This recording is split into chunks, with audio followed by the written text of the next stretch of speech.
Berikut ini adalah pembahasan dari tugas 1 minggu lalu. Minggu lalu kan diberi tugas, buatlah titik koordinat pada dimensi 2 dan dimensi 3. Nah, untuk yang nomor 1, pada dimensi 2, berikut ini contoh yang kurang tepat. Kenapa Bu kok ini kurang tepat? Karena tidak menggunakan kertas berpetak, sehingga jarak antar titiknya tidak sama. Nah, lalu yang kedua, dia tidak menggunakan penggaris sehingga garisnya tidak lurus. Padahal kalau menggambar garis, dia harus menggunakan penggaris. Lalu tidak diberi keterangan titik koordinat. Titik A itu berada di koordinat berapa, jadi hanya dititikin aja, tapi nggak tahu dia di koordinat berapa, nggak diberi keterangan. Lalu yang keempat, garisnya terputus. Nah, ini garisnya terputus. Jadi namanya garis tuh ya harus nyambung kalau menggambar pada dimensi 2 dan dimensi 3. Kemudian tugasnya kan diminta menuliskan di kuadran berapa. Nah, ini nggak ada keterangannya dia di kuadran berapa dan alasannya menentukan kuadran tersebut. Lalu untuk contoh yang sudah tepat, nah seperti berikut ini.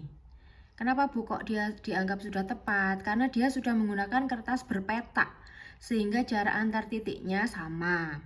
Kemudian saya harapkan untuk gambar pada bidang koordinat diberi keterangan ya, sumbu X dan sumbu Y-nya diberi nama. Nah, kemudian ini dia sudah menentukan titik beserta kuadrannya sesuai dengan tugas minggu lalu dan diberi alasan kenapa kok titik A ini berada di kuadran 2. Oh, karena X-nya negatif, Y-nya positif. Lalu titik B berada di kuadran 1. Kenapa? Karena X-nya positif dan Y-nya positif. Itu untuk yang nomor 1. Kemudian untuk yang nomor 2, ini contoh yang kurang tepat. Sama seperti yang di contoh nomor 1 tadi. Dia tidak digambar pada kertas berpetak sehingga jaraknya tidak sama. Kemudian penarikan garis dari sumbu tidak sesuai. Nah, bagaimana Bu maksudnya nanti akan saya jelaskan.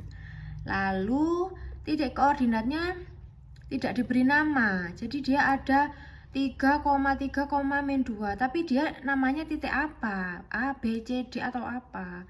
Lalu dia tidak ditentukan berada di kuadran berapa dan alasannya. Lalu untuk untuk dimensi 3 yang benar saya belum menemukan karena ada yang gambarnya sudah betul tapi tidak dituliskan kuadrannya. Ada yang kuadrannya sudah betul tapi gambarnya keliru. Jadi untuk yang nomor 2 yang sudah tepat saya belum menemukan. Nah, selanjutnya akan saya coba bantu apabila ada yang belum paham bagaimana untuk menggambar titik koordinat pada dimensi 2. Jadi misalkan ya saya ingin menggambar sebuah titik, maka kita berangkatnya dari sumbu X dulu. Saya ingin menggambar titik A 5,3, berarti X-nya 5, Y-nya 3. Sumbu X mana? Ini berarti berangkat 5 langkah. 1, 2, 3, 4, 5. Lalu Y-nya 3. Y-nya positif, berarti dia naik. Naik 3 langkah. 1, 2, 3. Diurak-urak, ketemu titik A 5,3. Lalu diberi penjelasan. Titik A berada pada kuadran 1 karena X-nya positif atau lebih dari 0 dan Y-nya positif juga lebih dari 0. Contoh yang kedua, titik B berada saya akan menggambar titik B pada titik koordinat min 6, min 5. X-nya min 6, Y-nya min 5. Maka berangkat dulu dari X. X negatif, maka dia ke kiri sebanyak 6 langkah. 1, 2, 3, 4, 5, 6. Kemudian Y-nya min 5. Y min 5 dia jalannya turun sebanyak 5 langkah.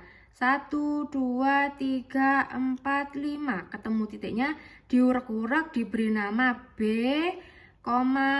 dalam kurung min 6, min 5 tutup kurung. Lalu diberi penjelasan. Titik B berada pada kuadran 3 karena X-nya kurang dari 0 dan Y-nya kurang dari 0. Itu untuk cara menggambar titik koordinat pada dimensi 2 bagi yang belum paham. Selanjutnya, menggambar titik koordinat pada dimensi 3. Nah, bagi yang belum paham, coba ini dicermati ya. Yang pertama adalah kita menggambar 3 sumbu dulu. Sumbu X itu miring, sumbu Y yang horizontal, sumbu Z yang vertikal. Jangan lupa diberi tanda plus minnya. Min plus, min plus, min plus. Kenapa kok diberi plus minnya? Agar nanti ketika kita menentukan titiknya mudah. Nah, contohnya ini. Saya ingin menggambar titik A dengan titik koordinat min 3,4,2. X-nya min 3, Y-nya 4, Z-nya 2. Lalu berangkat dari X dulu, min 3. Sumbu X negatif, oh berarti naik ke atas sebanyak 3 langkah. 1, 2, 3. Stop, lalu dilihat Y-nya berapa? 4. Positif, berarti dia jalan ke kanan sebanyak 4 langkah. 1, 2, 3, 4. Stop. Lalu dilihat Z-nya berapa? Naik berapa? Oh, naik 2. Kenapa Bu kok naik? Karena positif kan ke atas kalau Z. Naik 2. 1, 2. Berhenti. Diurek-urek. Diberi nama A dalam kurung min 3,4,2. Tutup kurung. Diberi penjelasan, titik A berada pada oktan 2 karena X-nya kurang dari 0, Y-nya lebih dari 0, dan Z lebih dari 0. Contoh yang kedua. Nih, saya ingin menggambar titik B pada titik koordinat 4, min 5, min 3. X-nya 4, Y-nya min 5, Z-nya min 3. Berangkat dari sumbu X dulu sebanyak 4 langkah. X positif berarti ke bawah. Jalan sebanyak 4. 1, 2, 3, 4. Hop, berhenti. Lalu Y-nya negatif 5. Negatif berarti ke kiri. Sebanyak 5 langkah. 1, 2, 3, 4, 5. Hop, berhenti. Lalu Z-nya min 3. Z min 3 berarti ke bawah. Jalan sebanyak 3 langkah. 1, 2, 3. Stop. Ketemu di sini. Diurek-urek, diberi nama B, 4, B dalam kurung 4, min 5, min 3 tutup kurung. Lalu jangan lupa diberi penjelasan, titik B berada pada oktan 8 karena X-nya positif, Y-nya negatif, dan Z-nya negatif. Gitu. Ini syaratnya dilihat di modul kemarin yang sudah saya bagi. Nah, untuk materi selanjutnya, jarak antara dua titik. Nah, jadi yang pertama kita pelajari dulu jarak antara dua titik pada bidang.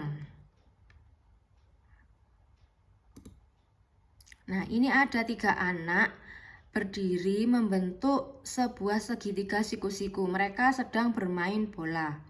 Kemudian Anda ditanya, berapa sih jarak antara anak A dengan anak B? Nah, kita misalkan anak yang mengoper bola itu adalah titik P. Jadi ini titik P-nya. Kemudian anak yang menerima bola ini, kebalik ya. Ini yang ngoper bola. Ini yang ngoper bola titik P.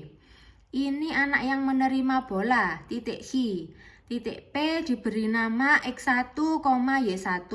Sedangkan anak yang menerima bola ini diberi nama Q dengan titik X2, Y2. Nah, lalu bagaimana untuk menentukan menentukan jarak antara dua titik pada sebuah bidang? Nah, pada modul sudah ada penjelasannya seperti ini. Agar Anda punya gambaran, ini sudah saya buatkan. Nah, begini. Jarak antara dua titik pada bidang. Nah, anak yang tadi itu saya buat dalam bentuk segitiga. Nah, tadi kan diminta menggambar segitiga kan, ini. Yang A. Buatlah sistem koordinat kartesius. Nah, saya sudah membuat koordinat kartesius pada dimensi 2. Lalu buatlah 3 buah titik berupa segitiga siku-siku. Ini juga sudah saya buat. Nah, kemudian beri nama segitiga tersebut segitiga PQR. Nah, ini sudah saya beri nama PQR. Titik P-nya X1, Y1, titik Q-nya X2, Y2, titik R-nya X2, Y1. Nah, kemudian kita akan mencari dulu panjang PR-nya. PR. Nah, PR berarti dari titik P ke titik R. Yang berubah apanya? X apa Y-nya? X-nya dong yang berubah, karena kan ini di sumbu X. Y-nya tetap, karena ada di titik yang sama, Y-nya. Nah, kemudian dari P ke R. P itu kan X1. R-nya itu kan punya X2, maka X2 dikurangi, kebalik, X1 dikurangi X2. Atau misalkan dari R ke P, maka panjang RP berarti X2 dikurangi X1. Gunakan aja salah satu, karena sama saja. Kemudian panjang QR. Nah, QR ini dari Q. Maka yang berubah apa? Yang berubah Y-nya. Y2 dikurangi Y1. Atau cari panjang RQ. Sekarang dari R ke Q, maka Y1 dikurangi Y2. Jangan lupa diberi tanda mutlak. Kenapa Bu kok diberi tanda mutlak? Karena jarak tidak ada yang negatif. Kalau diberi tanda mutlak kan hasilnya nanti positif. Lalu diingat kembali teorema Pythagoras, bahwa sisi miring kuadrat sama dengan sisi alas kuadrat ditambah sisi tegak kuadrat. Sisi miring kuadrat sama dengan sisi alas kuadrat ditambah sisi tegak kuadrat. Jadi jangan pakai patokan A kuadrat sama dengan B kuadrat ditambah C kuadrat. Loh, A-nya tempatnya di mana? Dilihat dulu. Maka daripada menggunakan simbol-simbol itu, gunakan aja sisi miring, sisi alas, sisi tegak. Nah, jadi nggak peduli ABC-nya di mana. Terus dari sisi miring kuadratnya kan bisa panjang QP, bisa panjang PQ, ya kan? Panjang ini kan sama aja, dibolak-balik. PQ, QP kan sama. Nih, QP kuadrat sama dengan PQ kuadrat. Sama dengan, nah, alasnya. Alas PR kuadrat ditambah panjang RQ kuadrat. Mau PR, mau RP, mau QR, mau RQ, jangan khawatir keliru ya, karena sama saja. Nah, kemudian kalau saya milih salah satu, milih yang PR. Karena PR tadi apa? Oh, isinya X1 dikurangi X2 kuadrat. Ditambah RQ tadi punya saya apa? Oh, Y1 dikurangi Y2 kuadrat. Kemudian tadi kan masih berbentuk kuadrat. Nah, sekarang kalau kuadratnya di PQ dihilangkan, maka kan sebelah kanan menjadi akar. Maka akar X1 min X2 kuadrat ditambah Y1 min Y2 kuadrat. Itu rumus untuk mencari jarak antara dua titik pada bidang. Ini bidang ini. Terus, nah contohnya ini. Contoh penggunaan rumus yang tadi. Tentukan jarak antara titik A 2,5 dan B min 4,6. Kita tentukan dulu, A-nya tadi kan 2,5, maka X1-nya sama dengan 2, Y1-nya sama dengan 5. B, min 4,6. Maka X2-nya sama dengan min 4, Y2-nya sama dengan 6. Kita substitusi ke rumus yang tadi. AB sama dengan akar AB. Berarti X1 kurangi X2 kuadrat. Ditambah Y1 kurangi Y2 kuadrat. 2 dikurangi min 4. Dikuadratkan. Maaf ya, ini kurungnya seharusnya di luar ini ada kurungnya lagi. Saya lupa menuliskan. Nah, terus ditambah 5 dikurangi 6 kuadrat. Nah, berarti 2 ditambah 4 berapa? 6. 6 kuadrat. Ditambah 5 kurangi 6 berapa? Min 1. Dikuadratkan. 6 kuadrat sama dengan 36. Ditambah min 1 kuadrat sama dengan 1. Ketemu akar 37. Nah, akar 37 saya cari ketemu 6,08. Jangan khawatir kalau tidak ketemu bilangan bulat. Selama titik yang Anda masukkan sudah benar, ya sudah. Jadi jangan sampai, waduh kok hasilnya akarnya nggak bulat Bu, bukan akar 25, akar 100 dan sebagainya. Nggak masalah. Selama titik yang sudah dimasukkan ke dalam rumus ini benar, ya sudah, jangan khawatir. Sekarang kita coba kalau dibalik, tadi kan AB, sekarang dibalik BA. Maka dari B ke A, X2 dikurangi X1 disubstitusi, Y2 dikurangi Y1 disubstitusi, dikuadratkan, dihitung. Oh, ternyata hasilnya sama. Nah, sehingga terbukti ya, jarak itu mau dibolak-balik penulisannya, itu hasilnya tetap sama.